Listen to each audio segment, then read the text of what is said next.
Hello, bachcho. Let's read the question. The question is saying microtubules, motor proteins, and actin filaments are all part of the option A mechanism of photosynthesis that occur in the chloroplast. B. Rough endoplasmic reticulum in the prokaryotic cell. C. Cytoskeleton of eukaryotic cell. And D.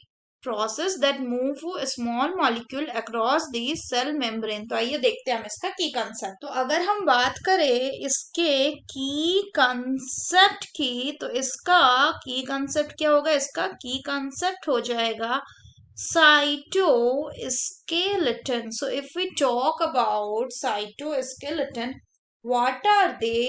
तो जो cytoskeleton होते हैं, so they are the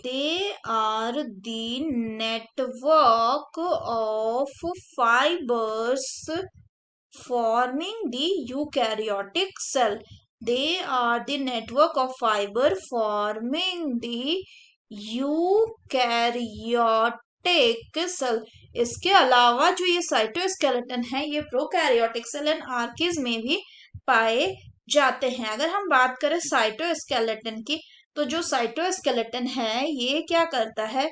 it provide shape and support to the cell. It provide shape and support to the cell, यानी ये cell को shape और support देता है।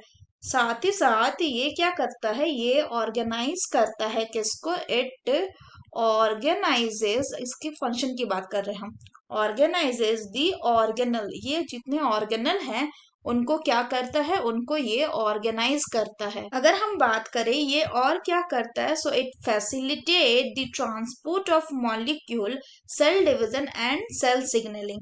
तो ये कुछ इसके फंक्शन थे। अब अगर हम बात करें साइटोस्केलेटन के, तो मेनली ये तीन टाइप के होते हैं। एक होते हैं माइक्रो ट्यूब्यूल्स, दूसरा होता है क्या आपका? माइक्रो फिलामेंट्स एंड तीसरा होता है आपका intermediate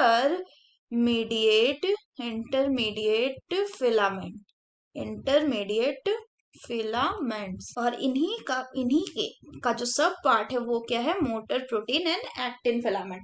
so the correct option will be option C, that is microtubule, motor protein and actin filament are all part of the cytoskeleton of eukaryotic cell. So that's all for the question, bachcha. Hope you understood it well. Best of luck.